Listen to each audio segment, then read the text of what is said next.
All right. We're in it here live on a Friday night to talk some college basketball here on the at Left Turn Colt X account and live on Spectator Media YouTube.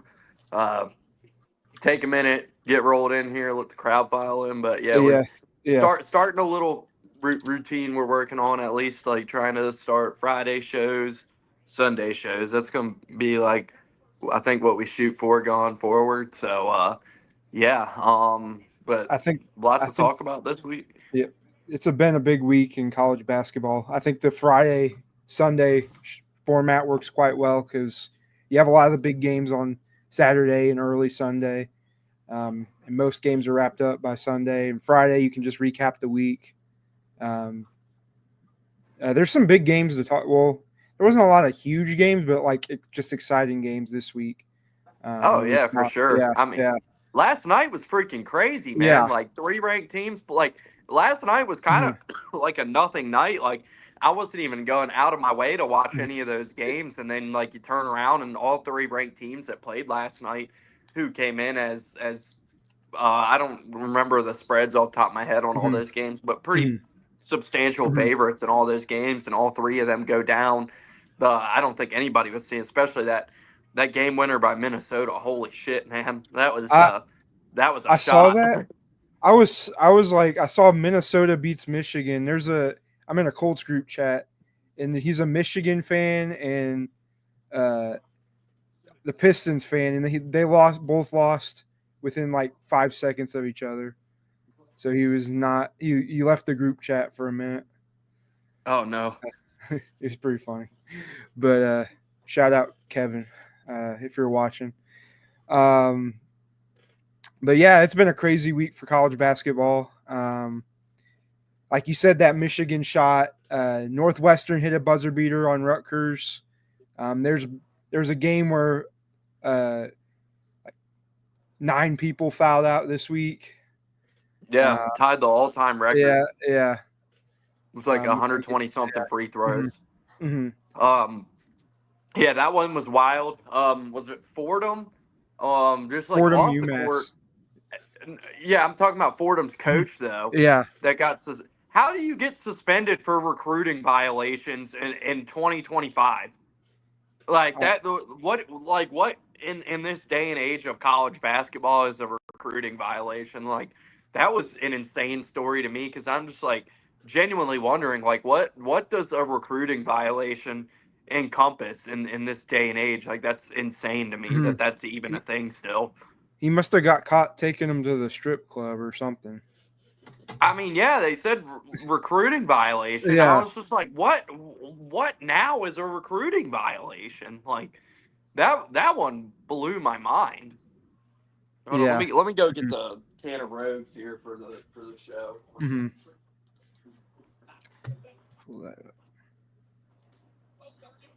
You can go ahead and talk. Oh yeah. I'm Yeah. just fucking I with just you. kind of was But zoned out, but yeah. I I only have one left. hold on. About But I clicked on a Indiana. uh oh, he's frozen. He's frozen. Well, I'll sit here and monologue till he figures it out. Let me see if I can remove him and add him back. Yeah. Well, he's frozen right now, so I great think I content crashed. coming here. There you are. I, Yeah, you okay. crashed. I was just kind of Okay. talking to myself there for a minute, waiting for you to Yeah. come back. But Hmm. Hmm.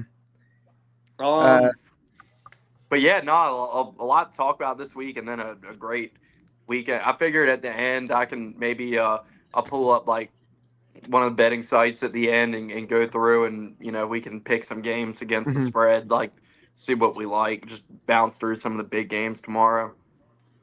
Um, I'm not celebrating Rhea's W from last night. That was Barstool's having a rough time right now. We're coming for Barstool's neck. If they lost Bussin, we can go get them.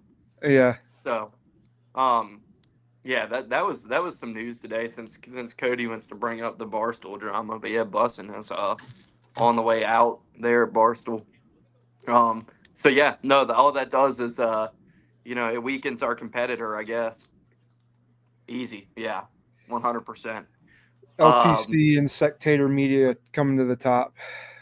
yeah, we're coming for them. I We're mean, they coming. lost. I can't imagine how many. Like, I mean, they probably that they waste so much money. I imagine on that New York Mhm. office that nothing comes out of, and then they probably sold enough bus and merch to fund that whole thing. Well, now that's gone. So, you How know, many? our I have a competitors are falling. I have an off-topic question, but how many like noteworthy like sports media personalities are have been signed to Barstool for like a week and then just got they left because they had beef with like Dave Portnoy or something. I It's mean, been it's a lot. usually not beef with Dave. Yeah, It's just it's like just he doesn't pay the big bucks to yeah, keep him. yeah, They're like the mhm, freaking Tampa Bay Rays of sports media, yeah, basically. Where it's like like once they need to pay the guys the big bucks, it's like see mhm, ya, and it's like that's it. I don't think there was any beef with Will Compton and yeah, Taylor Lewan. I think it was just like yeah. underdog presumably like bought him out. I know Pat Yeah. McAfee left, and that turned out well for him because he went on his own and is now Yeah. probably the most well-paid sports media personality out there. Yeah, he wanted Pat to move to New York, so that was a Yeah, no, miscalculation on yeah, his yeah, part. And then like, um, I mean this will be college basketball yeah, related. yeah. What's his now I'm gonna blank. Caleb and Roan, they were the Storm Chasers a Mhm, couple years ago. But one half of them, Caleb, him and Glenny got bought out by Underdog as well. And announced this week they're leaving. Is it confirmed mhm. they're done or Dave said today they're done. And then they both posted that they're going to have an announcement next week on the show. But yeah, Dave said today that they're out. So yeah, that's some big news. Like I said, yeah, all the signs are pointing towards Mhm. Underdog being the player there as well. Which I like. Underdog is man, they're spending some fucking money to go get talent right now. But all right, I think we've waited enough time to Yeah. let people file in, and we're bullshitting about Barstool. Mhm. We got 26 people watching, so I mean, I'll take that. And like I said, if you're watching, I assume most of these are coming from the LTC account. Please, if you're watching on the LTC account, uh, just head over to YouTube real quick, subscribe, like, share this stream on the Sectator Media YouTube, because our goal is to build up that Sectator YouTube eventually. Like we can make that the primary Mhm. platform here, but we know if we just go live on there, like nobody's gonna bother watching this shit. So the LTC is kind of like our platform to launch this thing until we can get more people over on the YouTube. So just highly encourage anybody, if you're enjoying what you're watching, go check out the YouTube. I'm just tweeting But out the links right now, trying to get some more people in here.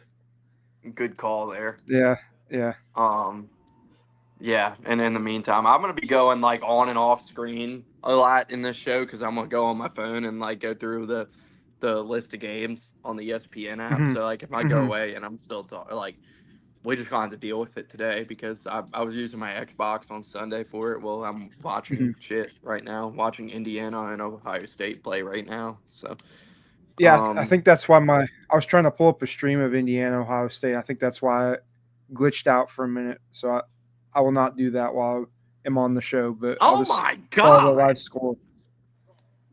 What? So Green Bay, Doug Gottlieb's team, they were up by 45-40 at halftime. Well, there are 7 minutes left in the second half, and they have been outscored 31-5 in the second Oh half. And my Robert gosh. Morris now leads Here by we 21. What the fuck?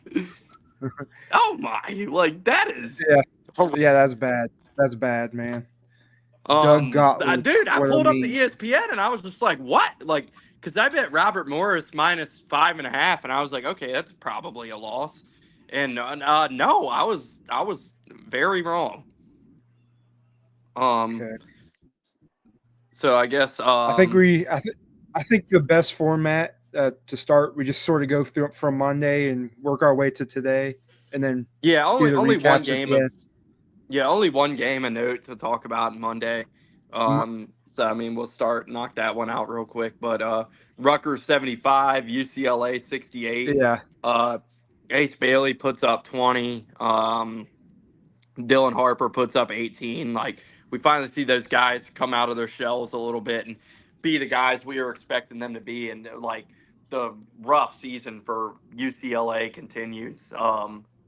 Man, I don't know. I don't know what happened. I mean, they were so good in the non-conference that they've got, and like part of it is like the new Big Ten schedule too. And I'm sure we're going to see this with a lot of teams this year, where they go out from the West Coast and go from Maryland to Michigan to Rutgers, and it's like it's brutal schedule. And I mean, Mhm. other sports that aren't football weren't really considered, and in these power conferences now, and all the realignment, and especially in the Big Ten. So it's like, those other sports are going to suffer so football can make more money. And this is just I'm sure there's going to be plenty of examples of this, like the travel dynamics in the Big 12 this year being freaking brutal. And I mean, I think what we've seen from UCLA is an example of that, but they got issues and they don't have the Mhm. same defensive capabilities that we saw from them at the start of the year.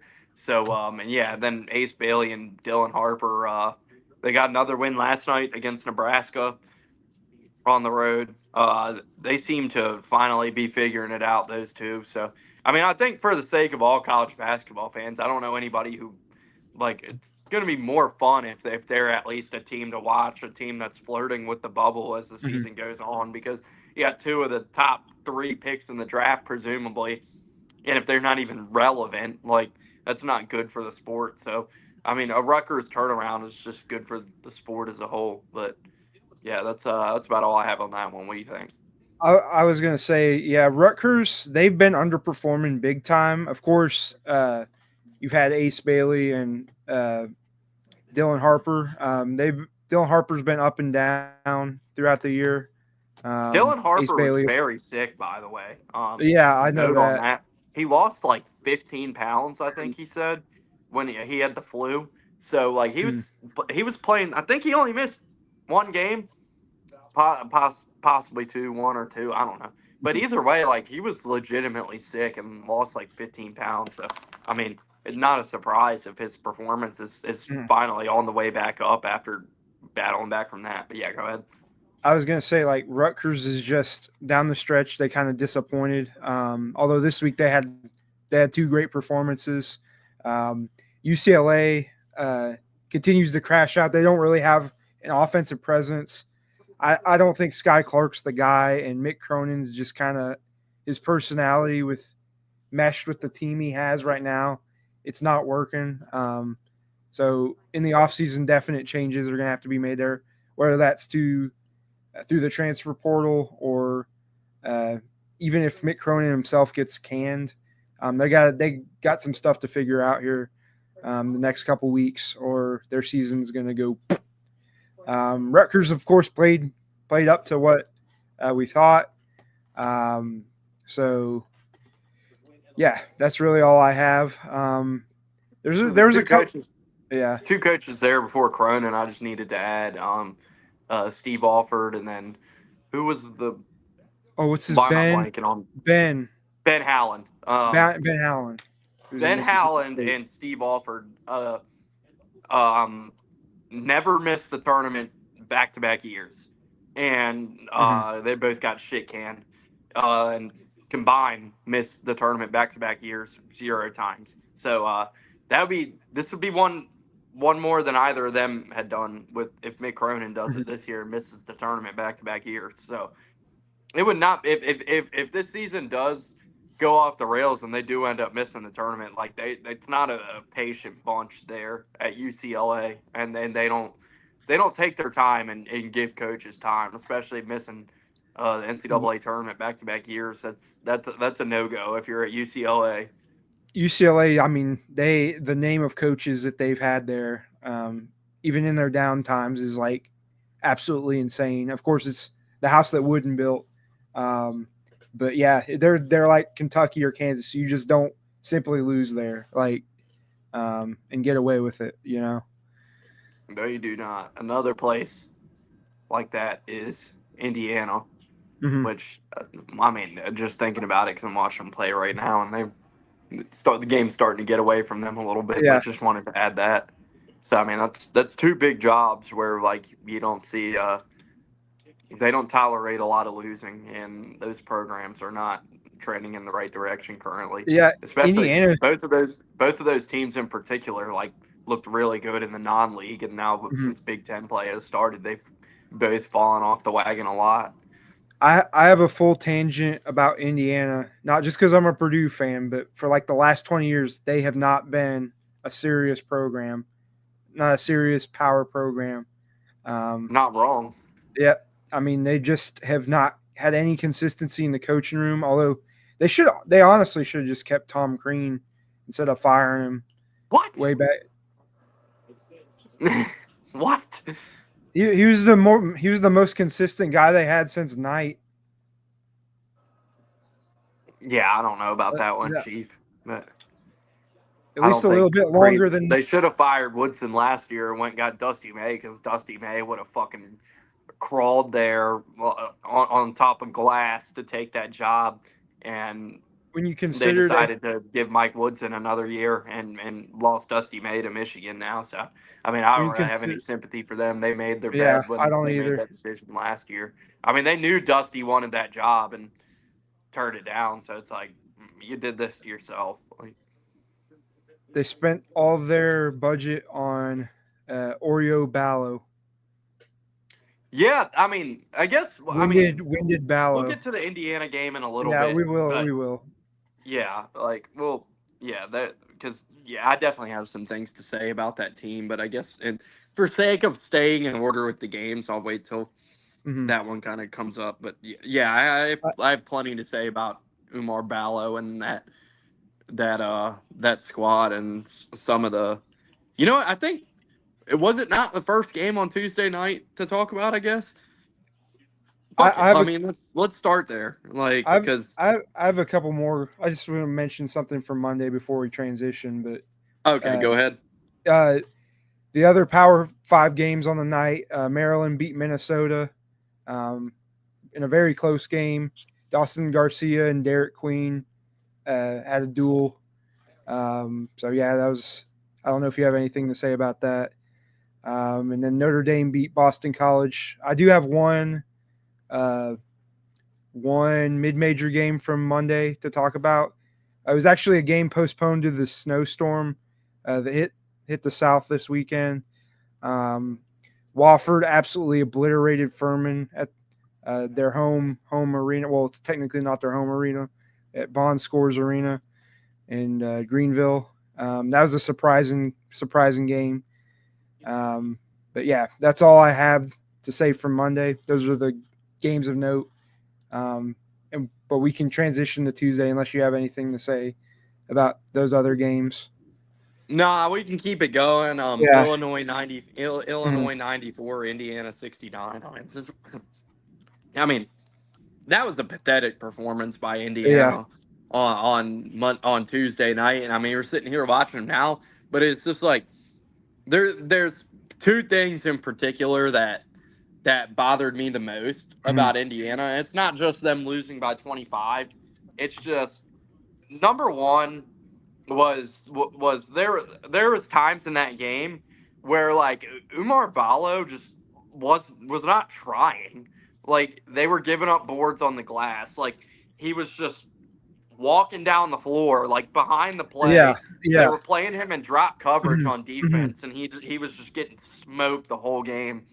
And then, like, that was a pathetic performance by him. And I mean, he seemed checked out a lot this year. I haven't. I mean, obviously we've been doing this show, so I haven't. I've been trying to keep an eye on just like his body language in this game to see how he's going to respond. But it's just like, and like, that hasn't been the first. Because what was it? I mean, what were they in Atlantis when he was like out at the casino, like 8 hours before they I, had to play? Like, I mean, I, this is just a case of a guy who got his money and he's just like checked yeah, out. Like, yeah. I think he was like that last year too at Arizona. When I watched Purdue versus Arizona last year, he was in the game maybe all 5 to 10 minutes. He got checked out like 2 or 3 times, but he was gassed playing Edie like for and, it, 5 minutes. and And I Indiana's probably footing a higher NIL bill than yeah, almost anybody in the country. Like, maybe than Arkansas, and I mean, it's not going well there either. I But could have I I said when Indiana signed him, I was like, yeah, that move is not going to work out. He puts up Yeah, I stats, but mean, he's just not the NIL return on investment. The win shares aren't there for Ballo, no, and and if you're I Mike just think Woodson he. and this guy's just like lugging his way down the court and like playing Mhm, so late, like, yeah, I mean, if you're Mike Woodson, it's just like, do you want this to be your legacy of like going out like this, or like how do you not at least bench the guy or like light into him or anything? Because it's just like I was just watching some of that game, and it's like Umar Bala is just taking his time walking down the court, mhm, getting beat and drop coverage mhm. on defense, like just. I mean, he still put up his numbers, like you said. I mean, that's what he does, and I'm sure like he's one of those guys. If he gets in the locker room, he's like, "Oh, I had 16, 15." Like I'm.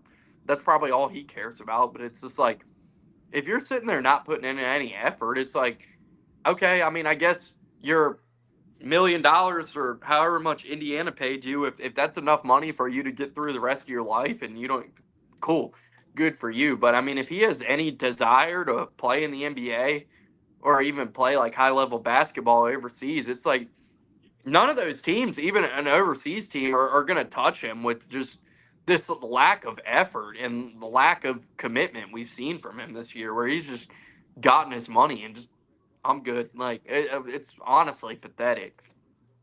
And Since then there's since another guy on Indiana I wanted to tee off on too. If you have anything else I to add about Paulo, I yeah, I just don't think Indiana made the right NIL investments in the portal. I mean, they just other than one guy, there's one guy I think he's a pretty solid pickup, but the rest of them, it's just these athletes that don't have the skill to keep up at the Big Ten level. It's just athletes, raw athleticism. It's been that way since Woodson's been there. well, Even under Archie Miller too. it's a Just good trend. athletes I was that gonna can't say shoot. it's a good transition there because the other big NIL investment they made was Luke Goody, and I don't know if you happen to see his comments after the game, Oh but it's yeah, I like did. what a moron. Like what is going on there? Where I never get, and this happens in sports. I'm a Patriots fan. Like the same thing happened with the Patriots when the fans were chanting "Fire Mayo" and players get all mad. It's like who on earth do these guys think they are? Where like Luke Goody's after the game gets in his press conference and he's like, "Oh yeah, all you fans booing and cheering, Fire Woodson and all." He's like, "Well, when we turn it around, just don't switch up, don't come back on our side." Like, how is like taunting your fan base for being upset about your losing and your mediocrity, like the response that you like I never understand it in sports, and you see it in every sport and it happens where like rather than like get better, these guys choose to like they lose and play like shit, and then their response is to taunt their fan base. Like what? And that's what like that's why like beyond just what's happening on the court, like Woodson's done because there's clearly like a culture issue there where you got Balo just checked out and Goody like taunting the fans. It's what is going on there? I don't. I just think it's like lack. I think Woodson doesn't isn't can't coach in today's culture. He's a old school NBA guy, sort of that 80s 90s Jordan era. He's not really I don't know. He's not really suited for today's college basketball, if that makes sense. Luke Goody, of course. I do have to mention one thing about Luke Goody. He has a striking resemblance to Todd from Breaking Bad. And of course, you'd have to be a sociopath to play it both in Illinois and Indiana. Um, Some would also say Landry from Friday Night yeah, Lights, yeah, depending yeah. on what angle you want to go with there. Jesse Plemons Yeah, characters. but Um, it, like, and what's so mhm, funny is he's like, oh, I think his exact quote was, "We'll stay over there, don't come back over here." mhm. This motherfucker transferred from Illinois, Yeah, and he was I, like, "What are you? You can't you like." Oh He my could have God, started that blew my honestly at mind. Illinois. Yeah, he could have started at Illinois. They don't. I wouldn't say they have the greatest shooters ever on their team. I mean, they're a good team, but they don't really have like a elite 3-point shooter. They're just Classic bag chaser. yeah. I don't understand. I really don't Yeah, understand. that drove me Um, crazy. But yeah, Illinois looks good. Smoke. They took care of business. Yeah. Anytime you go on the road in Assembly Hall and win by 25, you're gonna hmm be in good shape. hmm Like, yeah, they're good. I don't know. I don't have much else to add about them hmm other than like, I mean, what's it? Jack Casper. How do you say his name? The freshman, really good. He's going to be a lottery pick. Kasparis Oh, Jacuna. I always butcher his name every time I it try to was say it. it was something weird. Like I heard him the other night or when they were Kasparis playing. Jacunas, or I butcher that dude's name every time I try to say it. He's going to be a lottery pick. He was hurt, missed a couple games. He came back Mhm. Tuesday night. He looked good, so Oh that's going to yeah, be a big add for them. I forgot. I didn't even know. I forgot about him. Yeah, take that back. There is an elite shooter on the team. It's him. Yeah. Um. Yeah. I forgot Illinois looked because I was good. just watching. I haven't watched much Illinois this year, but they dominated. All right. Let's move on. Tuesday. I think I know which one's the next one to talk about. Auburn 88, Mississippi Yeah, State 66. Um, no Janai, like I put first thing I put in the title here. No Janai Broome or no Broome, no problem. I mean, Broome went out and people were wondering how Auburn was going to respond. I mean, the way we responded is I say we. I guess this is a national basketball show, so I should say Auburn responded and had five players in double figures actually. Chad Baker Mazzara had 20. Chaney Johnson, who played, he's the guy who moved into the lineup for Broome's injury. He had 17. Denver Jones and Miles Kelly had 13 each, and Todd Pettiford had 12. So, I mean, a real team effort there. And then even without Johni Broome, National Player of the Year favorite, one of the best bigs in the country, still put together 10 blocks as a team as well, even despite absence. So I mean, it's Yakachunas. hmm I will get that right before the end of the season. Like yeah. that's why I don't even bother trying to say his name. Like I butcher it. hmm But but yeah, no, Auburn, I mean, that was an impressive performance. Even me as a fan, like I didn't know what to expect Tuesday night. Like Mississippi State's a good team. I expected a close battle, but hmm no, we took care of business. And like I said, five players in double figures. He still blocked 10 shots without Chani Broome. Um, Dylan Cardwell did a really good job filling in and had to play more minutes than he typically does, and he looked awesome, man. That was just you can't ask for much more in the first game without the favorite to win National Player of the Year, and like you didn't even miss a beat. That was Yeah, super Mississippi State. impressive. Auburn played great, but Mississippi State they had a horrendous first half. They were something like one for like I forget how much. One for like 15 from three or something They crazy like finished that. three for 24, and Yeah, 3 for 24. Hubbard was I 2 for 10. Like so, yeah. most of that was on Hubbard, which Hubbard made.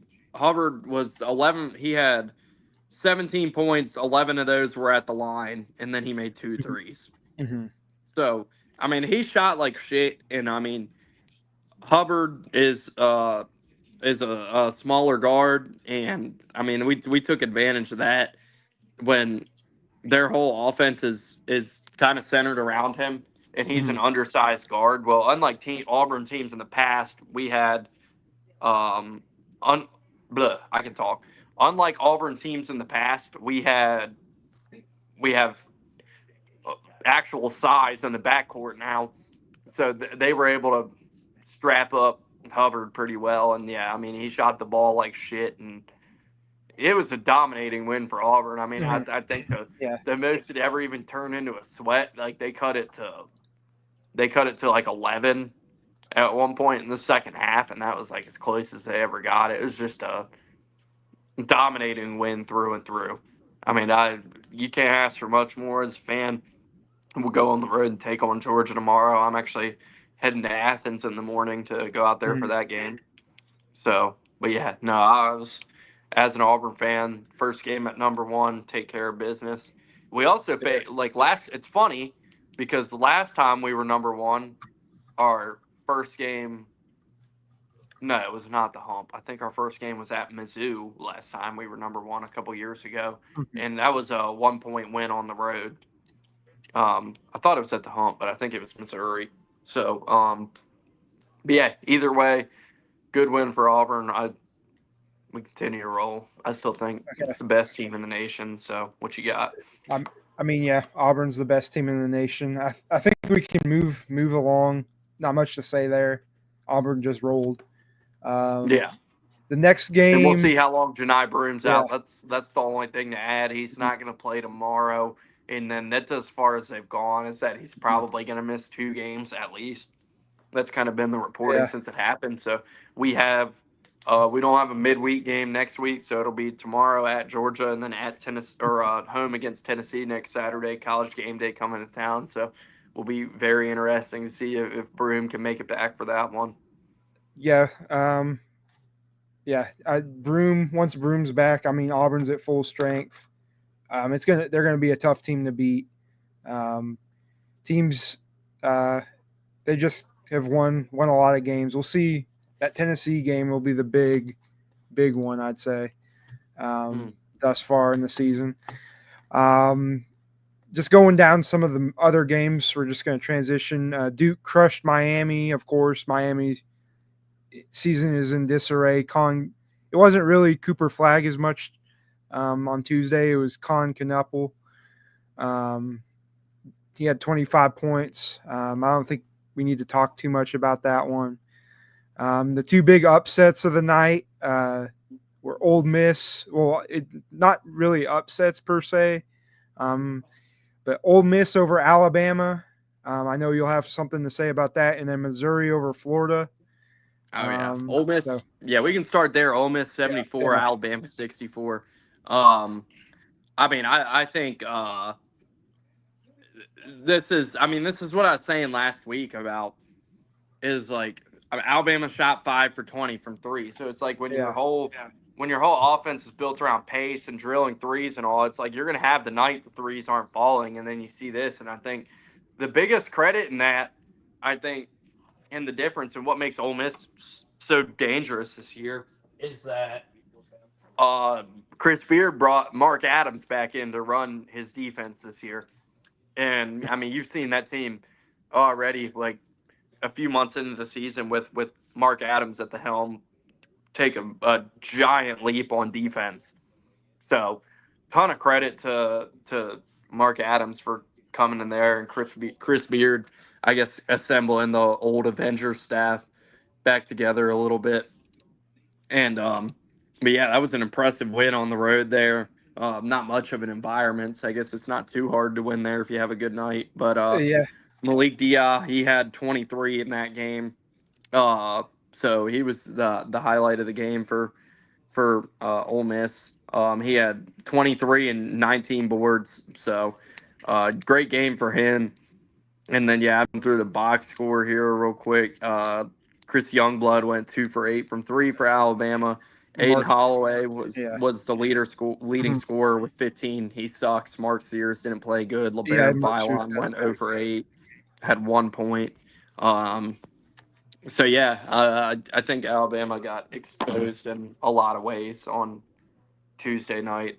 Not really a super impressive team, yeah. if you ask Al- me, but I'm sure I'm Alabama's biased. Alabama's overranked. I will say. I think Ole Miss as a Purdue fan, we played 4 SEC teams. Ole Miss played us a lot better than Alabama did. I know Alabama didn't have Chris Youngblood uh, against us at Mackey, but still, Purdue just ran towards the end. Just ran over Alabama, out physicaled Alabama. To be honest, when Mark Well, that's Sears the is thing. on, When they play a tough defensive yeah, team like they did against Purdue and like they did against Ole Miss, I mean, you see them. It doesn't take much for them to just crumble. yeah. when Mark Sears isn't on or Grant Nelson isn't on, Alabama just doesn't have anything offensively. If you Um, have a defense that and like a team that can really slow down the pace of a game and like make them take tough shots and force them off the 3-point line, like the blueprint to beat them is pretty easy. It's like you just don't give them like don't let them play at their space, don't or play at their pace. Like don't let them just light it up from the 3-point line. It's like slow the game down, force them off the 3-point line, and they're going to struggle, and that's what we saw. yeah. So And yeah, that was an interesting one. But yeah, Chris Beard's he's got a good team there this year. Ole Miss and Auburn after Tuesday night. Obviously, you mentioned the Florida game. Last two undefeated teams in the SEC, or undefeated teams in SEC play, I should say. But talk about Missouri. Missouri is just they've turned the ball. Or they had a horrible year last year. They didn't win a single game, and this year they are 14-3 and looking like a potential SEC title contender. So far, just going. you Was it think on the road? Missouri is an SEC title Well, contender? I mean, they're just one of the I, people one of the teams I that are be pumped up the there. brakes on that. I wouldn't say they're gonna win it, but they're up there if that makes sense. Yeah. And we'll get to that. Missouri 83, Florida 82. Yeah, Missouri had a great game. I mean, they just shot. I'm not concerned about Florida. I don't know. I mean, well, on the court, I'm not concerned about Florida. I don't know if you saw the news today, but they got some issues there. But Caleb Grill had 22. He played a great game for Missouri. They had four guys in double figures. Yeah, they were able to hold on. Like they had a big lead. Florida got it close there at the end. But I mean, yeah, I'm not. However, I'm not overly concerned about Florida myself. I'm a little concerned about their bench. They're not a very deep team, Mhm. but as long as it's, I mean, Walter Clayton Jr. had 28. I don't know. I think Florida's going to be fine, but definitely Missouri had a great performance there on Tuesday in Mhm. Gainesville. Mhm. Anytime you can go on the road and beat a ranked team in the SEC, that's an impressive win. So I I like Dennis Gates more as a coach than Todd Golden, honestly. But that's just here nor there. But I think they are a solid SEC team. It'll be a tough out any game. But I think that's all we got for that game. yeah, Next there's game, just keep it moving along. The heartbreaker of the night. DePaul lost to Marquette 85-83 in overtime. oh my god. Um, I was rooting so hard for DePaul just because, they haven't won a Big East game in 2 years. Um, Yeah, you've so had an infatuation with them this year. yeah, I just like I like the roster. What Chris Poltman did with a roster with no talent, basically had no players, and they've all they've won. Anything is an improvement over 3 wins, and no Big East wins last year. I think that team is built. That program is going to be built back, but I believe just they're up tough. right now as Yeah, we speak. I saw that score. I'm not sure what the score is right now, but if they can get that win, get some momentum. Georgetown's a better team this year. That'd be a good continue to build win. Marquette, they had Marquette. If they had just not let them just, if they had not doubled on the inside and let Joplin hit 2 threes in a row at the end, I feel like they would have got pulled away with it right there at the end. I know you were going to take a hell of a victory lap there if that one hit. Yeah.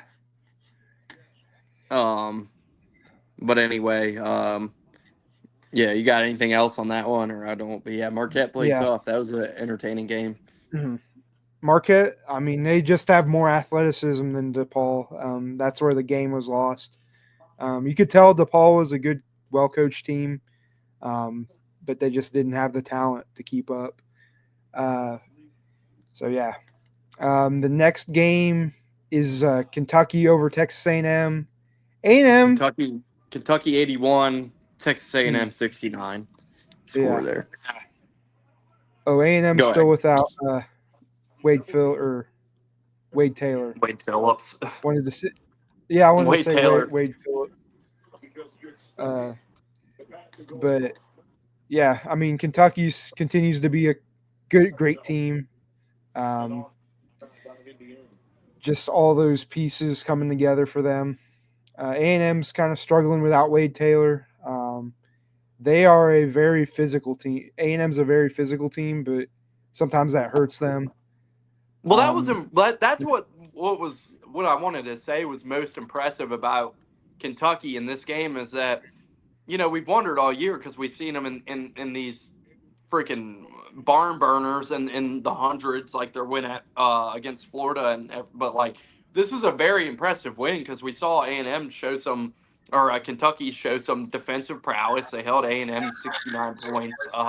They weren't just lighting it up on the 3-point line and winning a track meet like they really and like Kentucky was able to kind of get down and dirty with A&M and take over this game, and that's what was really impressive about that is you had to be concerned about their defense coming into this one, but this was a impressive defensive performance for them to get kind of grimy with Buzz Williams' team and come out on top. Yeah, I mean, Kentucky. Mark Pope continues to impress as Kentucky's head coach. I hate how much I like Mark Pope, because I want to hate Kentucky, obviously, Yeah, because I just yeah. don't like Kentucky. I hate how much I like Mark Pope. Like It's that a was lot. just It's a lot easier to root for Kentucky when he's their head coach and not John Calipari.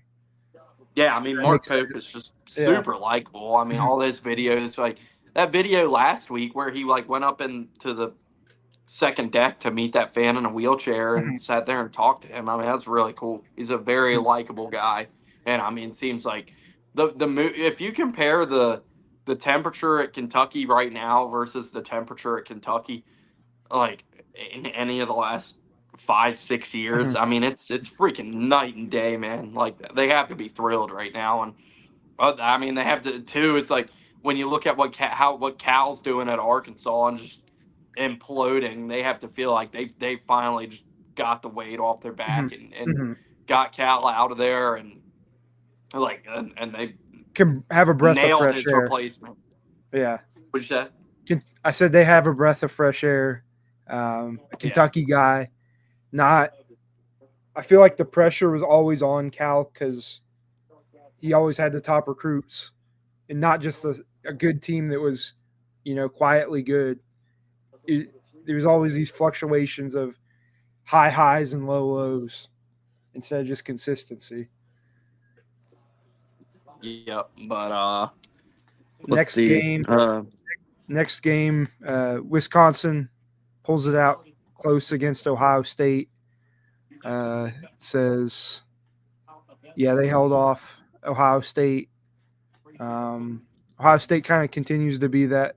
I mean, they're not as terrible as initially thought, but they are just a very middle of the road Big Ten team, being carried by Bruce Thornton. um Wisconsin has the John Tonji. I'm pulling my slate back. That might be it for Tuesday. I didn't get to see any of Wisconsin, Ohio State, so I don't really have anything to add Yeah, on that one. I'm But just going through and reading the list off. Xavier beat Illinois, or not Illinois, Villanova. Villanova, Uh, 69-63. Louisville smokes Syracuse. Okay, this is one thing I gotta say. Syracuse, they are kind of terrible this year. They Yeah, are fucking. they're awful. Yeah. I don't know what's their freaking coach's name. I forget his name. He Autry. Autry. He is not doing good. He may be out of there very short notice. After replacing the legend Jim Boeheim.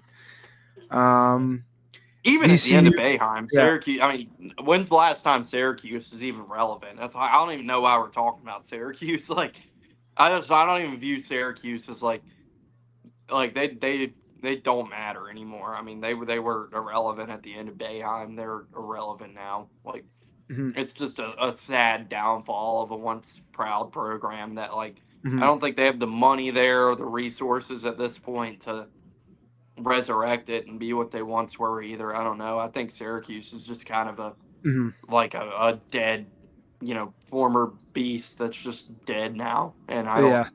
know if we'll ever see them have any sort of relevance anytime soon again. But I mean, I don't know. We'll see. I could be wrong. Syracuse, if there's any of you 57 watching or a Syracuse fan, go ahead and clip that so you can expose me in however many years if you guys ever figure it out. I'm Um, just looking down through here. hold on, I After got one. that, From, um, yeah, I had one I wanted to hit real quick. I don't know if it's the same one you were about to hit, but I'm pulling my thing back up now because I had something I wanted to add. Let's see, what am I looking? Oh, I know what I want. Central Michigan, Eastern Michigan. Don't care about the game, but there was a scandal kind of around with Eastern Michigan where there's been like and that was like the first game it happened, I guess, and then like they had another whoever they play tonight get flagged where there's been unusual betting activity oh on yeah. like the first half spreads in Hmm. their Hmm. games. So I wanted to make sure that I noted that because I guess that Tuesday night was kind of like the beginning of that, but I don't know. We'll see if anything comes of that. But yeah, you mentioned so we did Wisconsin, Ohio State.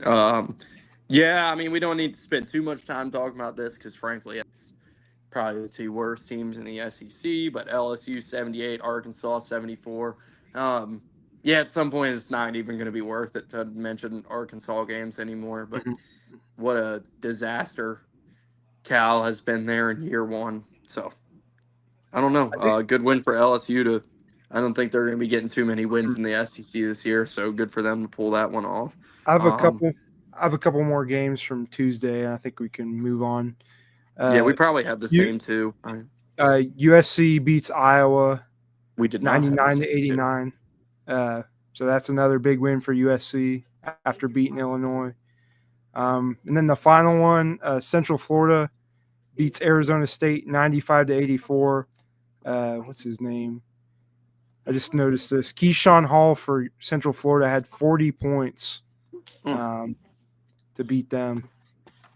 You can mention Yeah, the two you had. I'm You about to had. say I figured we'd have the same two, but we actually did not have. That went 0 for 2 was the Mhm. ones I was looking at. But not really much. I mean, I didn't like watch it, but San Jose State 71, Mhm. New Mexico 70. Um, New Mexico takes a tough loss on the road Upset. versus San Jose State. I mean, that's kind of if you're trying to get because that's the toughest things in these conferences. Like the Mountain West is you got to avoid these landmines in season because now that San Jose State loss is going to be a quad 3, quad 4 loss probably. So, but like that's going to follow New Mexico all season. So it's like if you're trying to get an at large out of uh one of these leagues outside the Power Five, like you got to avoid those landmines in Mhm. season. And Mhm. San Jose State picks one up over New Mexico, so that's a tough one. Mhm. That's going to kind of follow New Mexico around all year, especially if they're kind of Mhm. in the bubble range where they'll probably end up being. That's going to be Mhm. one that follows them around. So that's why I mentioned that. I think that's all I have for. Is there any One more. others? Okay, one more. Arizona 81, Baylor 70.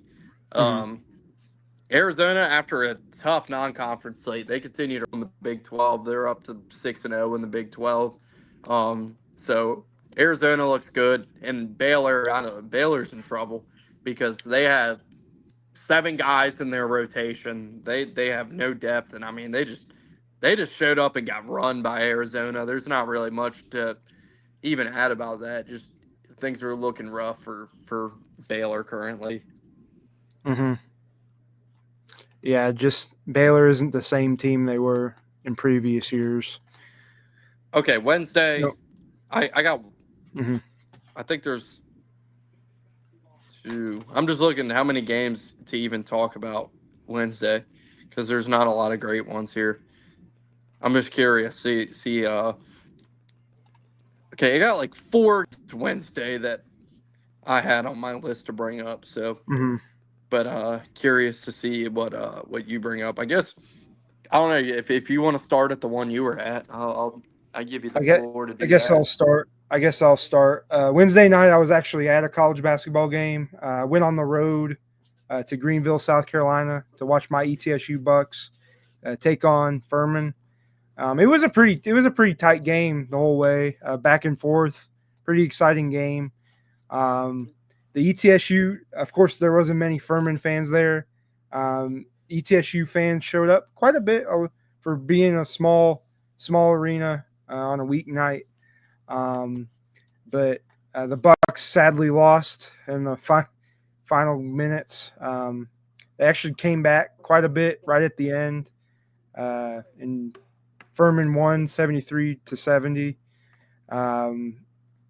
ETSU actually had a chance to tie, but they took the 2 with about 10 seconds left after John Buggs hit a and 1 to get the game within 3 points on a 3-point play.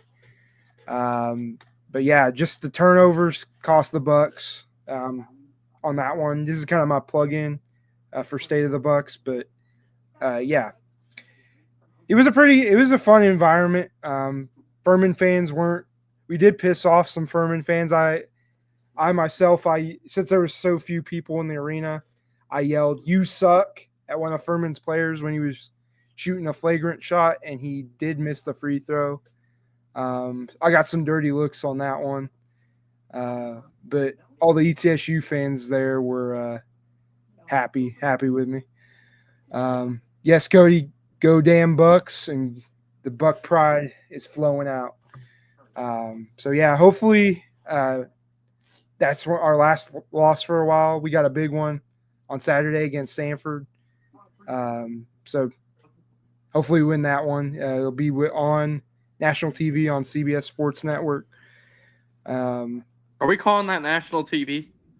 I mean, that's better than ESPN Plus. Yeah, I don't. I that CBS Sports Network is one of my rants. I'm just like, who has this? Who has this channel in their package? If you have DirecTV, you do. So. Oh, okay. Yeah, I was like, yeah, it's always. I don't understand with whatever they got going on why they can't put the CBS Sports Network games on. Why they can't put the CBS Sports Network's games on Paramount Plus, like the regular CBS games go on Paramount Plus. Because I'm just like, where the fuck is like CBS Sports? Every time there's a game that I want to watch on CBS Sports Network, some of these is just like I said this to you guys in the group chat, but I'm just like, why is everything like why can't ESPN Plus just like get like because ESPN Plus is a great resource if you're a college basketball fan, but it's like some of these Mountain West games, I'm like the Mountain West Network. Mm-hmm. Who the fuck has that? And like when the Pac-12 was still like rolling, it's like the Pac-12 network. I remember there's a video like they were making fun of the Pac-12 network when that was a thing where like there was a guy like Eye on College Basketball, I listen to their podcast, and they always made fun of like how do you watch the Pac-12 network? And this one guy had a TV on his refrigerator that had the Pac-12 network on it. And he like posted the picture like watching a Pac-12 network game off his refrigerator. It's like, all right, guess you got to get a TV refrigerator to watch the Pac-12 network, or you're not watching this game. It was on like the Apple Plus, and it was like on the Apple refrigerator. And that's like what it was. The only place one of the few places you could watch the Pac-12 network. When it was a thing. It's just like I'm going through this year, and it's like there's been multiple times there's like Mountain West teams I want to like. I love watching Mountain West basketball. It's like those teams are fun. And like every time I see a game, and I'm like the Mountain West Network, I'm like, what is that? Why is that a thing? Like, but yeah, I guess let's hold on. Let me get the score pulled up so we can talk about it. Get the box score and get into We know there was one big one Tuesday night that was kind of viewed as like the game of the week that everybody was looking forward to. So, and that ended with Iowa State 74, Kansas 57. And honestly, it was never really even competitive. Mhm. Kansas or Iowa State home at Hilton, they took care of business. And I mean, they're a legit national title contender. Like, they have one loss this year. It was against Auburn. They were up by 18 and lost like right at the end of the game. And Auburn's obviously number one in the country. Like, Iowa State is damn good team, like a real threat to win the national Mhm. championship. Curtis Jones put up 25. He had a great performance in that one. Hit 5 3-pointers. So yeah, he was the real MVP of that game. And then Deshaun Jackson gave him 20 minutes off the bench, put up 17. And then Kansas, Kansas is, I don't know. It seems like this might be another the preseason hype doesn't live up to. I mean, Hunter Mhm. Dickinson I, goes 3 for 10 with 6 points in 29 minutes. He did nothing as he usually does anytime the pressure's on him. He was the only scorer in double digits this year.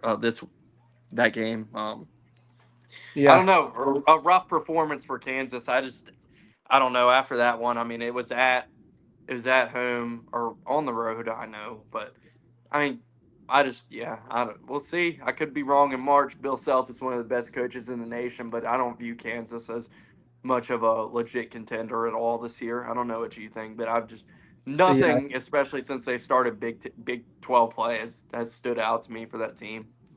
yeah. I really think they're a paper tiger. They got stat merchants like AJ Storr and Hunter Dickinson, and nobody to counteract them. Maybe KJ Adams, but he's not really a scorer.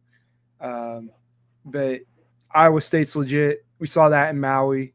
Um, they're one I of mean, the I top remember teams in the nation. So we're talking about Kansas. Like, I mean, we were so upset when Flory Badunga chose Kansas over Auburn, and now like looking at that guy this year, like that dude wasn't ready. Like he wouldn't even be on the floor. I don't think he would get any minutes if he was at Auburn right now.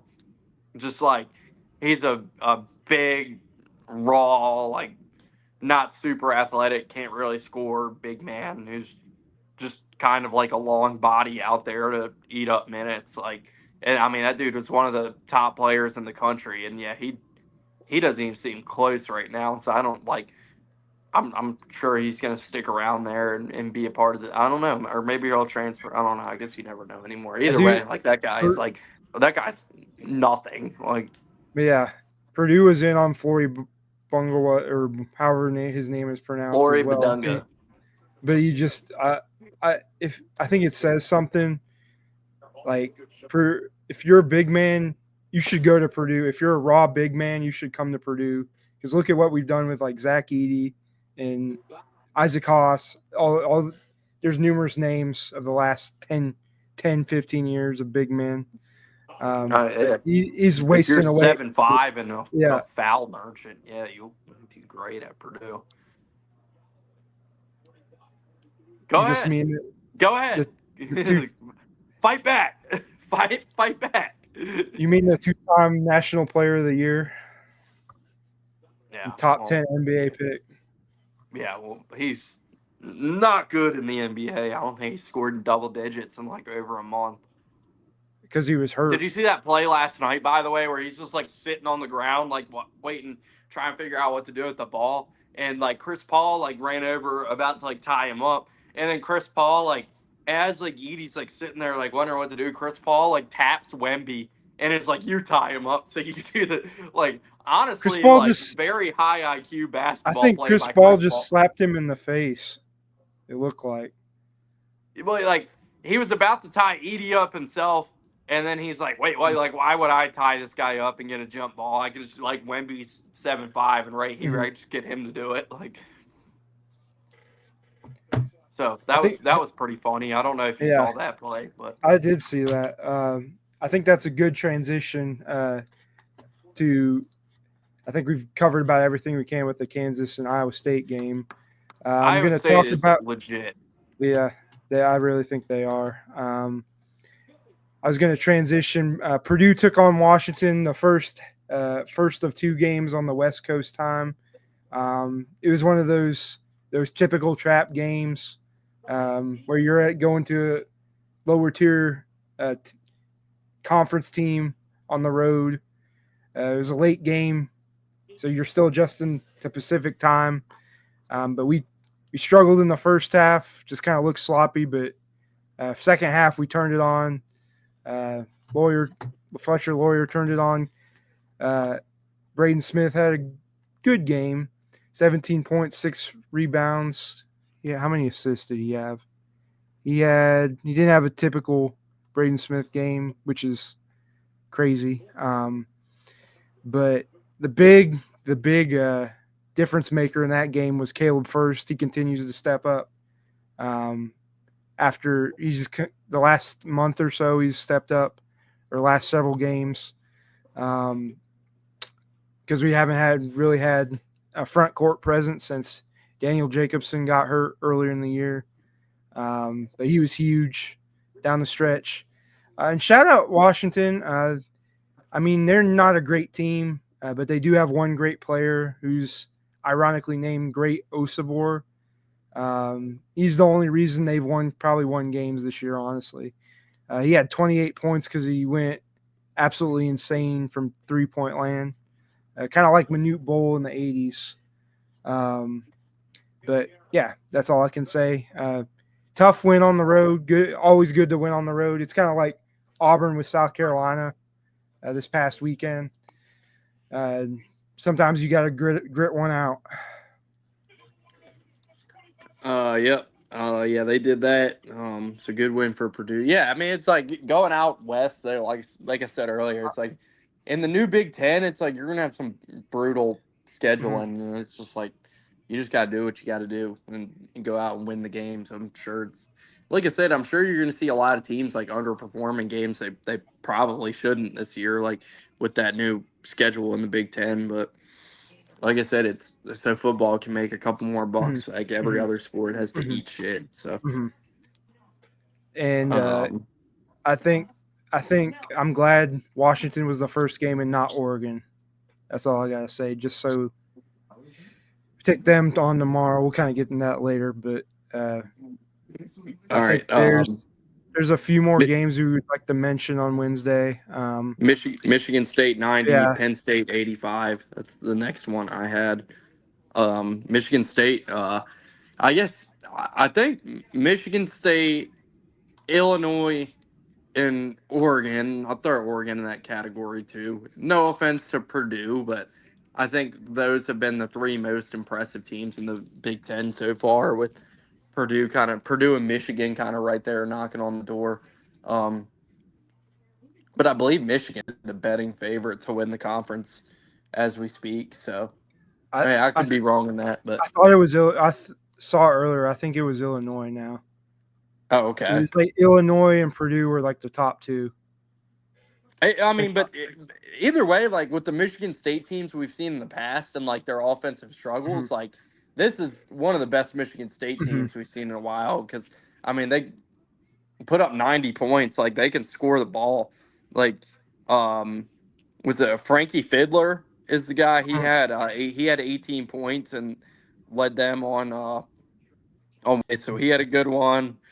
Jaden Akins had 16. Yeah, I mean, Michigan State, this is not like, I mean, they didn't hit like a ton of three. They hit 6 3-pointers, but I mean, they were a very efficient offense. And like I said, contrary to the Michigan State teams we've seen in years past, like last year especially, where there's gross and everything's just ugly. Like this Michigan State team is a lot better. They can score the basketball. Yeah, I mean, Penn State is a great team as well. I think that's 2 of the better teams in the Big Ten. I know Penn State has had a rough start, but I think down the stretch, they will be still they'll upset some teams. They'll be a solid tournament team, if I had to guess. All right, you got anything else in that one, or are you ready for me to throw another one out? I think I'll throw another one out unless you got one. I was going to say and we may be the same one. UNLV upset Utah State uh, at their home arena, so that was a big No, upset in the Mountain West. that's not the one I had, but yeah, I Yeah. mean it's like yeah, we definitely seen two Hmm. surprising results early in the week in the Mountain West. Like the two most impressive teams out there in that conference took road losses against inferior teams in the Hmm. league. Like so, yeah, I mean the Mountain West is no joke. It's and like I said, it's like especially with the San Jose State one, it's like you're gonna have those landmines in that conference where it's gonna hurt those teams' resumes. Where it's just like, unfortunately, you're gonna step on a few of those and get beat in conference. And if you're trying to build an at-large Hmm. resume, you just need to definitely not let those compound each other. Yeah, I think that's well. Also, I'm just going to briefly, quickly mention two of the other big scores. A lot of the crazy games on Wednesday were mid-major games. Um, you I got a had, couple. yeah, Um, there was like two overtime or three overtime games. Um, we'll kind of go through all of them. Some of them, hold on. Let me get the more games to note out of the way mhm, first, and then yeah, yeah, we can yeah, kind of get to yeah, because I just wanted to hit real quick. Tennessee 74, Georgia 56. Um, Georgia was leading at halftime, and then they just came out and had an all-time just shitter start to the second half. yeah. Just completely flopped. And Ziegler was knocking down everything. I mean, Chaz Lanier probably had his worst game of the year. He was 2 for 16, 1 for 9 from three, had 5 points. But Ziegler came out and was just knocking down everything in the Mhm, second half and definitely carried them to that win. So mhm. Tennessee did good win for them. Like I said, they were down at halftime. It was what was the score at half? It was 26-25 Georgia at the half. So like ugly first half, but Tennessee comes out on top pretty comfortably 74-56. Yeah, I don't Georgia looks like they were going to be live in that one, but they really um they were like I said, they flopped in the second half and Sakai Ziegler. That's where it helps to have those experienced veteran players who can kind of pick you up if you're struggling as a team, and that's exactly what Sakai Ziegler was able to do in the second Mhm, half. So, mhm. you got anything to add on that one, or Not really. all Tennessee right? The just wins. next one I was going to hit was Houston 70, West Virginia 54. Um, yeah, I don't know. West Virginia was ranked last week. They've taken, they might be a team sliding a little bit, but obviously, we're still waiting for them to get Tucker DeVries back. So they'll be a different team once that happens. But Houston was able to take care of business at home and get the win on Wednesday night. Houston, Jawan Roberts had 22. LJ Cryer had 18. Emmanuel Sharp had what did he 14. So three guys in double digits. Houston took care of business at home Mhm, as most expected, but definitely a result to note at least on Wednesday night. But mhm. yeah, I know we got to get to the 3 OT barn burner that was. UMass versus Fordham. Talk Yeah, about that game. UMass 120, Fordham 118. Let me just get this box score real quick, if you'd let me, because this Yeah. some of these stats I want to make sure I don't mess these up because I mean these are just hilarious. This is just hilarious stuff. And like I said, you have Fordham's coach coming out and getting suspended the next day Yeah. just Look, to make it like even more hilarious, like that happened. But I'm hold on, sharing the box score on the stream right now. oh Um, okay. look at some of these. Rashul Diggins for UMass had 46 points. Um, let's see how many players fouled out for UMass. We had one, two, three, four players. I mean that's Then not five, out of five yeah for Fordham. five for Fordham. You had two players, another player at 29, Daniel Riviera. for UMass. UMass ended up winning 120 to 118. Let me Jackie do it. Johnson had 36 points, and Jafet Mador There had were 25. 122 free Yeah, throws shot in this game. I, I 122 free throws. I told my dad about the amount of free throws that were shot by each team, and he was like, "What the hell?" Like, he was like, "How many people fouled out?" It's just ridiculous. Just an absolutely ridiculous stat line. UMass, you had Rashul Diggins played 49 minutes in this game. And then not far behind him, Daniel Rivera played 48 minutes in this game. So, yeah, I know those dudes. They probably had some sore legs waking up Yeah, on Thursday yeah. morning. Probably just But huffing and puffing down the court. that was a wild one. Yeah, there was multiple wild, crazy games. At least at the mid-major level, there was another 3 overtime game. Winthrop beats Charleston Southern, 102 to 97 in 3 overtimes. Um, also, Murray State or UIC Chicago or University of Illinois Chicago beat Murray State 97 to 93 in 2 overtimes. Um, there was There was another also one, Purdue Fort Wayne, I think. Purdue Fort Wayne beat Wright State 120 to 113. Shout out Mastodons. Hopefully they go to the tournament for the first time ever this year. In the SoCon, there's a lot of wild games as well. Chattanooga beat Wofford in overtime, 83-81. Sanford and Mercer almost went to overtime. That was probably the most bad beat of the night. Mercer, the game was Oh, tied, and Mercer fouled Sanford with like 2 seconds left in the game, and they shot free throws and won the game by 1 point. In a game that was supposed to go to overtime. I know you talked about this one for your betting odds. VMI upset Western Carolina to get their first conference win in like was that two an seasons. upset? I mean, VMI Yes, was favored. VMI was I mean favored. VMI is a better team than Western this year, but VMI has not won a conference game in like 2 years. They're Well, kind of like VMI was they're like the favored. ball. Yeah, Yeah. but I I don't think know. that's Uh, all I have. yeah, All I have let's, for what? let's roll into Thursday. Yeah. I believe there are three that we will discuss on Thursday or Mhm. yesterday, I should say. To let's see, let's get it pulled up. Let's see, scrolling through. No shit. Okay, Temple 88, Memphis 81. Mhm. Um, just really surprising by Memphis there to take a loss, and I mean, if you're Memphis, the main thing you're trying to avoid is kind of like I was saying with the Mountain West. It's and this is the trap. They had a really good non-con last year, and then just ran over every freaking landmine there was in the American. And this is the first one to hit them this year.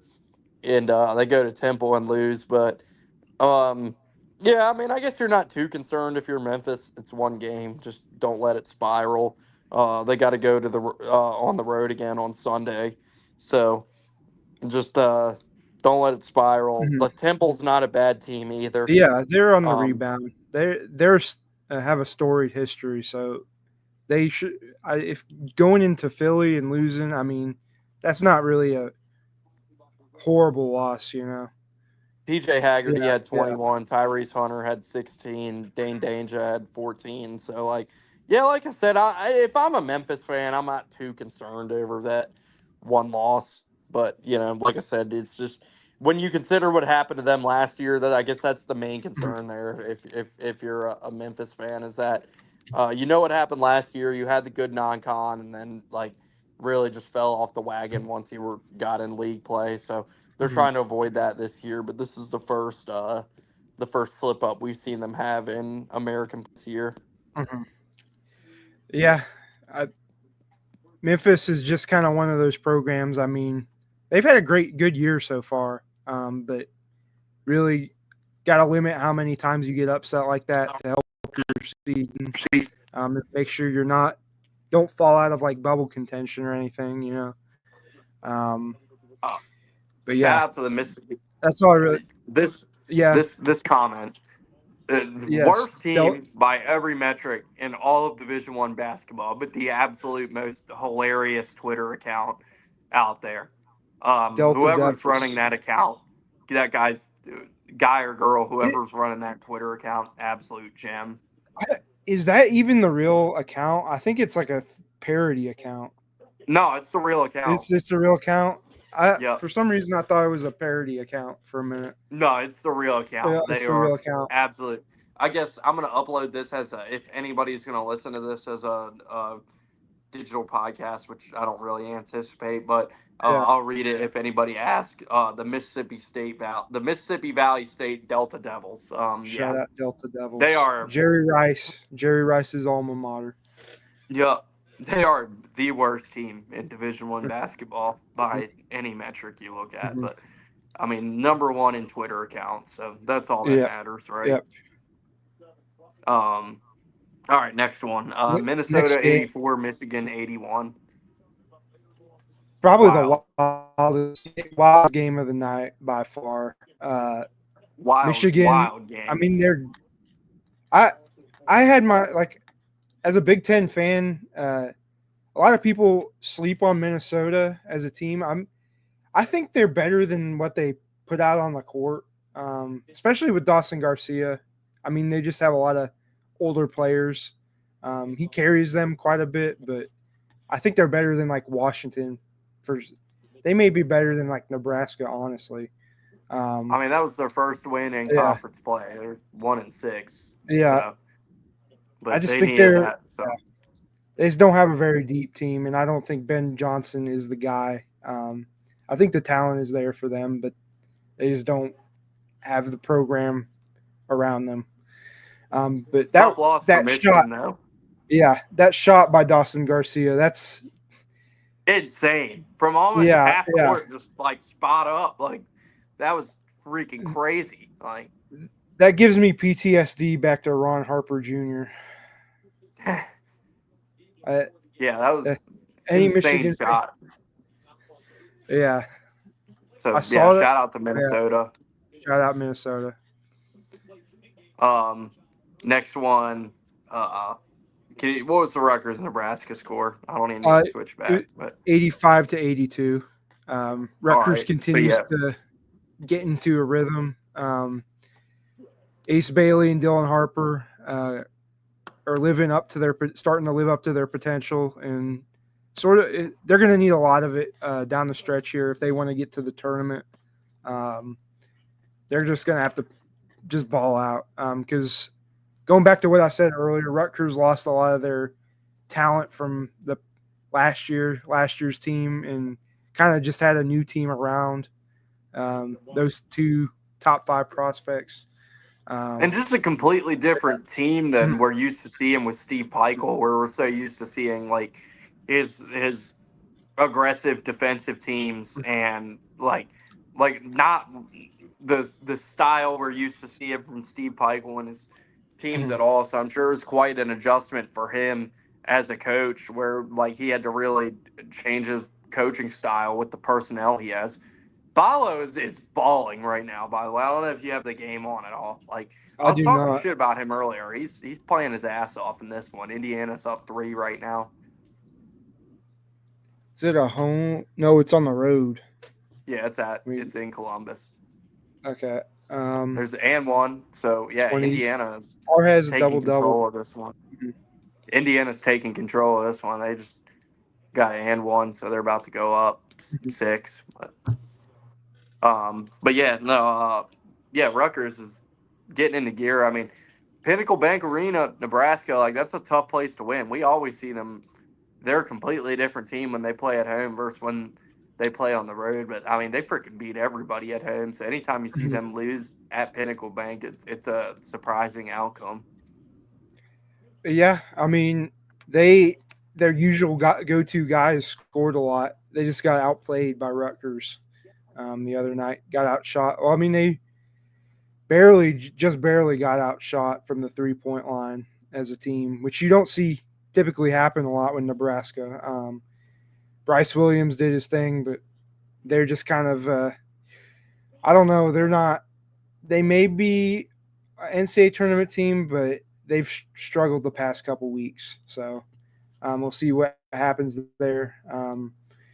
A good win for Rutgers. Let's see.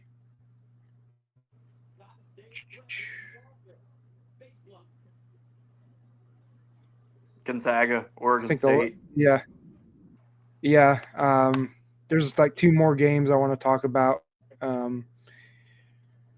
Gonzaga, Oregon State. Oregon State upsets Gonzaga, defends their home turf, and a big win for Wayne Tinkle to get his Beavers rolling over Zaga. Yeah, no, that was a big win in overtime Yeah. for the Yeah. Beavs. Let's see.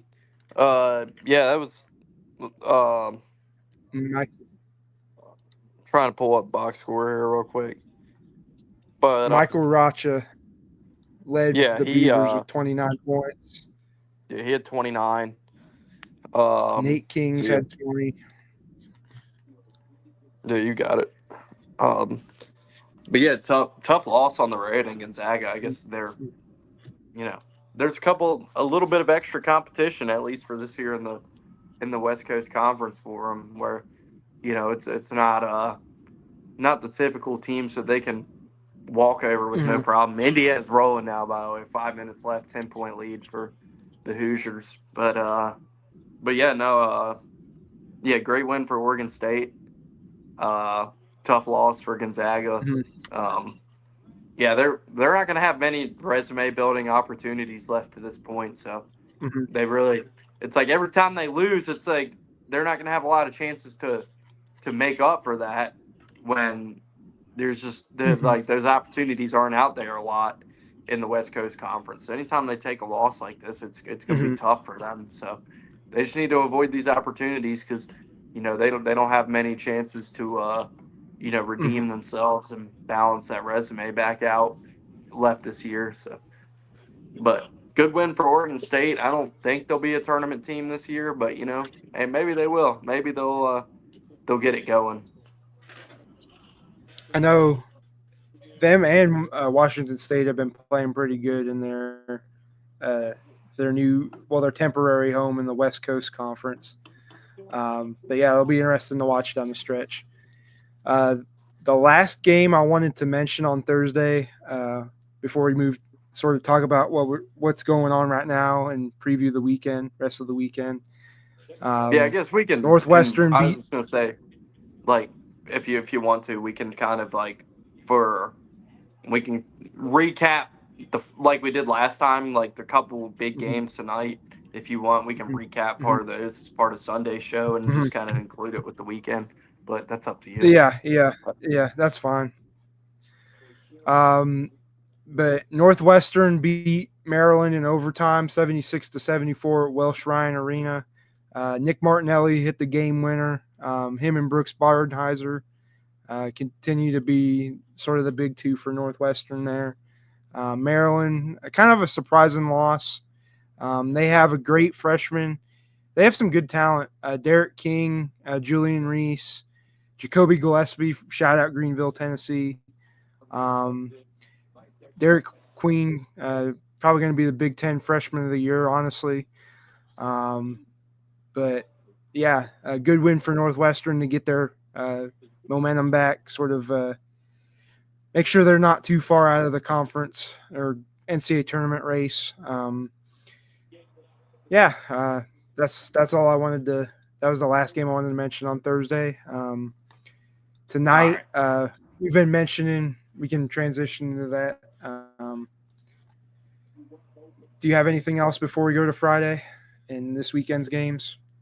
Yeah, I was about to say I was just if you want to run down anything tonight, you got it, and then Okay. but like I said, we can save like mainly like recaps for tonight's game for the show on Mm-hmm. on Sunday if you want. But I'll Yeah. once you get done, anything you want to talk about Friday, I'll kind of bang through this Okay. Saturday slate, and then Yeah. at the end, I'll go through the Saturday slate, and then I'll pick the big games, look for the spreads, and we can kind of make Mhm. some picks for those if you Mhm. want.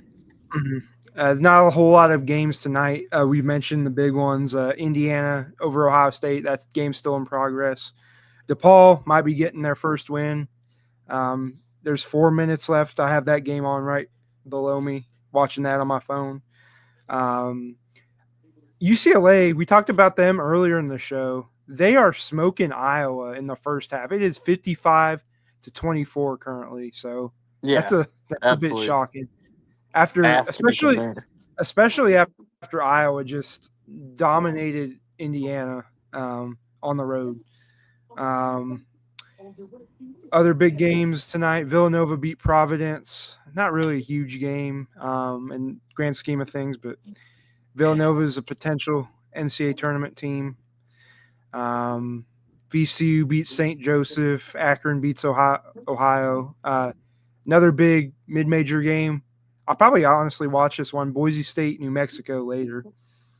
Yeah, I'll But definitely yeah, be tuned into that one. that's all for Friday. So um, All several right. big games on Saturday. Yeah, Saturday. I'm just gonna bounce through. I'll start with like top 25 games, and then I'll bounce Mhm, through. And mhm. then like if there's any I forget, like as I go along that you want to throw in, go ahead. And then Yeah. like I said, at the end, I'll kind of whatever 5, 6, 7, whatever the big matchups are the day. I'll read through the spreads at the end, and we. But anyway, so Saturday, kicking off the day. Alabama plays Kentucky. That's Mhm, 4 versus 8, big matchup of the day. Creighton takes on UConn. That's at UConn. That'll be a good one. Um, let's see. We got Kansas State. I mean, that's a good rivalry, but I don't think Kansas State's bad. So at Fog Allen, don't expect much there, but it's a rivalry. So we mentioned it, I guess. Marquette's home to Xavier. Oregon's home to Purdue. Um, let's see. We got big rivalry. USC home to Wisconsin. They've been playing better. That's one to mention. Let's see. You said Big Rock. What you got? Tennessee and Vanderbilt. I think Oh, that'll be yep. a good game. That'll probably be one of the low key best games of the day, honestly. Um, let's see. We got Iowa State takes a trip to Morgantown, so that's always a spot. Unranked or Mhm. ranked team goes on the road in the Big 12 against an unranked team. There's always have a tendency to get kind of weird. We got a big rivalry matchup of two teams ranked. Believe this first time in a long time that these two teams have played each other both as ranked teams. But Mississippi State, Ole Miss, that's at 5 o'clock, and then yeah, I was just hammering on through, but those are the notable matchups I would Mhm. say. And then I Mhm. don't know, I'll kind I'm of looking through I was mid mid major games. I'm just looking to see if there's any massive one. I know I mentioned ETSU Sanford earlier. Drake Indiana State isn't really a big one this year. Furman Chattanooga, that'll be a good one. Um, I'm just looking at all these mid majors. Not a huge amount of big mid major games. Let's see. um, Just looking through all Dayton, Loyola, Chicago. That'll be a good game. Not really many others. Yeah, not really yeah, any other not any big. like I'm going through like the power conference slates and like Mhm, not a lot of like very notable matchups on Saturday, like beyond the top 25 mhm, ones I've already mhm. mentioned. Like, A lot of let's see, mismatches. Arkansas goes on the road to Missouri. I mean, they're trying to right the ship, but don't like their chances. But we'll see how that goes. Let's see, Yeah, we I think got. that's all we got. All right, let me pull up.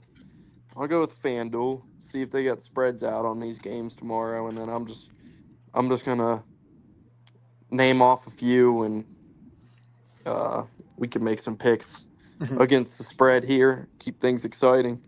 Um, fuck it. Let's start since it's tonight. Boise State plus 3.5 at New Mexico. Who do you like in that one?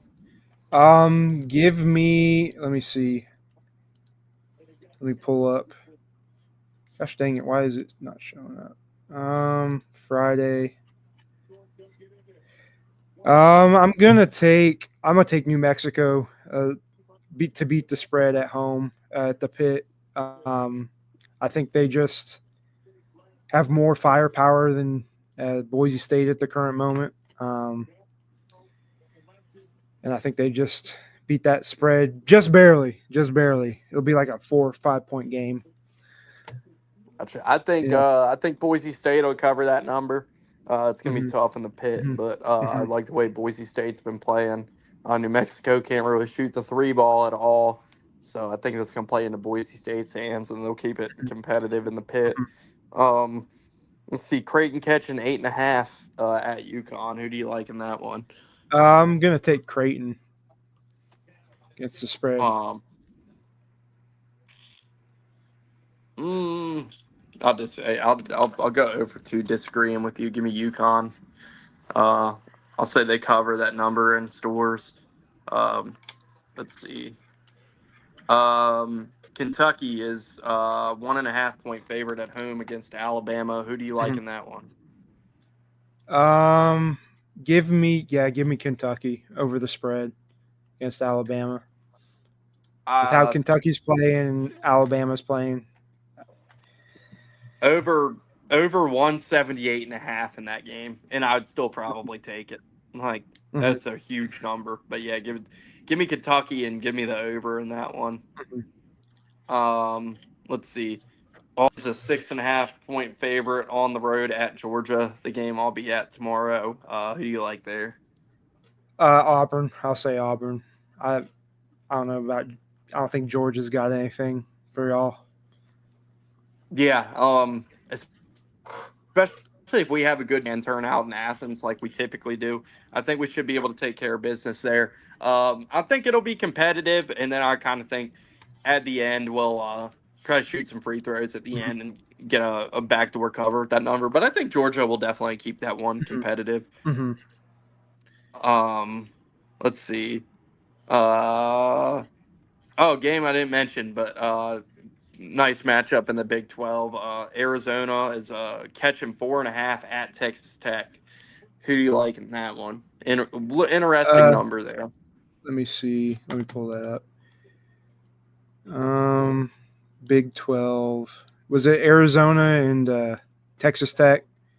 Yeah, Give Texas me Tech is a 4.5 point favorite. give me Texas Tech to beat the spread. All right, I think that'll be a clear. I think that's like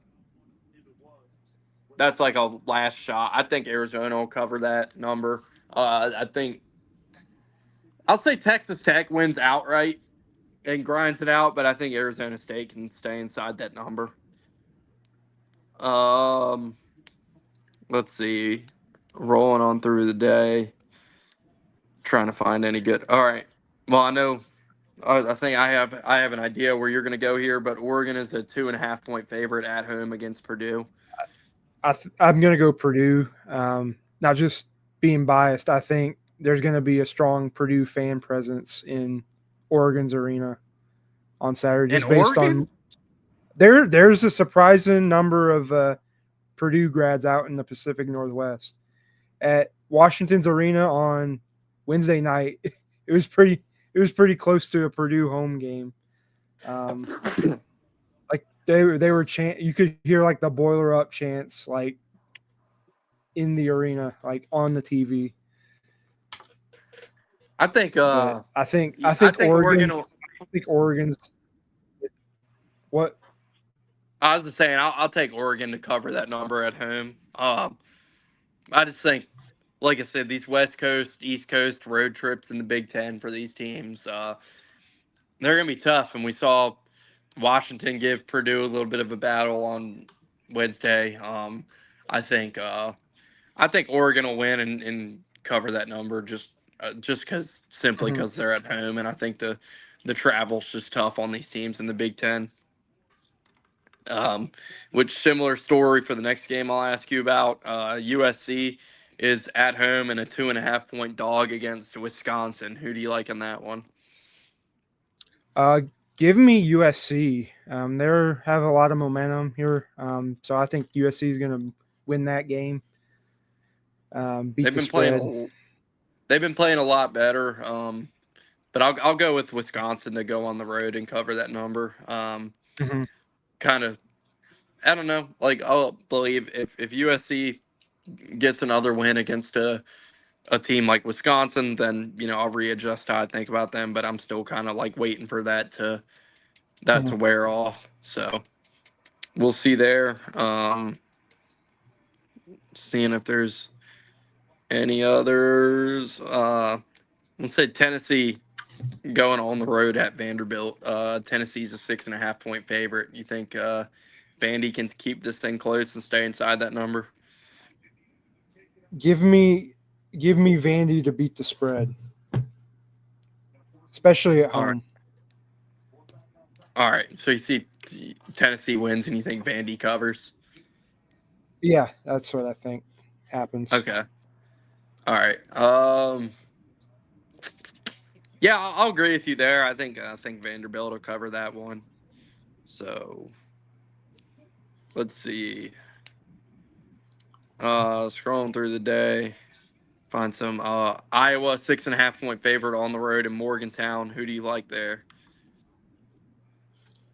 Uh, Let me think. Iowa I think State. West Oh, I Virginia will guess I'll take. cover that number at home. Let me check. I think Iowa State wins. I think West Virginia can keep that thing close at home. I think Iowa State covers just based on how they're playing. All right. We're going to have to go tabulate these after. We're kind of rapid firing here, kind of see who can Mhm. get a better record for the day. Let's see. Ole Miss at Mississippi State. Mississippi State's a 5.5 point home favorite. I'm give me Ole Miss all day Mhm. there. I think Ole Miss is gonna win that game outright the way they're playing right now. I think Ole Miss is a much better team than Mississippi State, just based on what has occurred already this season. So All right. Seeing if there's any other that might be it. Yeah, I think Mhm. that's it. There's no other games I'm really any big matchups worth debating on there. I see. So unless you have any you want to ask me about, but I mean I was just kind of going through and picking some of the big matchups of the day to ask you about. So on Sunday, there's a couple big matchups early, like really early. Illinois at Michigan State, and then Michigan and Northwestern. Those are the only two really big games. There's two other ranked teams that play, but I don't think Baylor and TCU and Memphis and Charlotte. So man, Baylor's going to who, be out there after this week. uh, So yeah. So yeah, that no who would that you? that Michigan. What's Yeah, the number Michigan there? State, No, pick that one too. Let me get Michigan that State and number pulled Illinois. up. Is there a number out yet? I don't think there's one out yet. Maybe Um, I don't know. so I guess we can't. If I had a Ken Palm premium, I know they project spreads on there, but I don't Hmm. have that, so I guess we won't be able to pick. But let's say Hmm. outright though, who you like in that matchup? Uh, Give me. I'm gonna have to go Michigan State against Illinois. They've just been It playing really good. And it's at home. It's at the Breslin Center, so I don't think Illinois. I think Illinois has a letdown after Indiana. So Yeah, I'll have to agree with you there. I think if Michigan State's at home, I think they'll grind that one out. So it'll be a close one, but I think Michigan State just simply is playing better as a team, ooh, cohesive Ohio unit. State just tied this thing. Oh 38 my seconds gosh! left. They had to three to tie it. Um, yeah. Well, I guess we'll wrap this thing up so you can Yeah, enjoy the end of that game. I'm But gonna go watch yeah, that. no, I don't really have anything DePaul else just to drained add. the DePaul just drained a 3. It looks like they're going to get their first Big East win in 2 years. What's the streak at now? Like 36 or something like that? Yeah, something crazy. It's like 38, I think. Let me look up DePaul. It was like more than anybody else. If they Jamie, look break that it, up. I know VMI. We had mentioned VMI. They had been on a similar streak like DePaul. Let's see, DePaul conference losing streak. 39 games. It's 39 Wow. games after Well, what's the score Marquette. there? It is 68-65. I think they may have just gotten a goaltend on DePaul, though, so it'll be a 3-point game again with 21 seconds left. All right. Well, yeah, I don't got much else to add for Yeah, tonight, but yeah, hell yeah, good Saturday and I think Sunday of matchups coming up. We'll be back here after Ravens Bills Sunday night. Matt should be joining us Sunday night. He has said he's going to, so we'll see if he honors his commitment. I'm hoping he does because it'd be more fun to have him here chop it up with us. But yeah, no, it's been fun again, man. I've been happy to be back on the grind, talking some ball, doing this.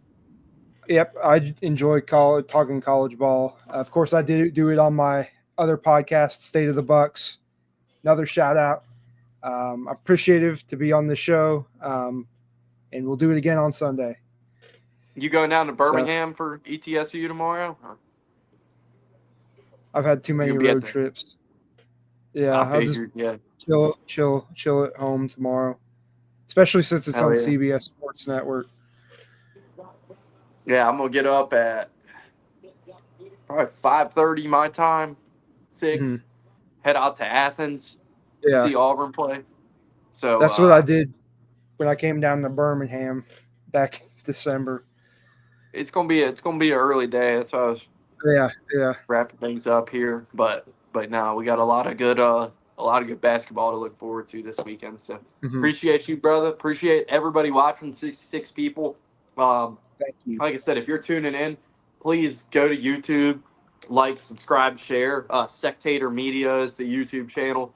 We're gonna go live on there and here on the Left Turn Cult account until we can build up more of a following there. Oh wow. Okay, they did not call foul, so Ohio State, Indiana's going to YouTube. But yeah, or going to overtime. Go to YouTube, like I said, subscribe. Sectator Media will be live here Fridays, Sundays going forward. That's the plan. So we'll try to keep that as consistent as we can. But yeah, I mean, six people watching.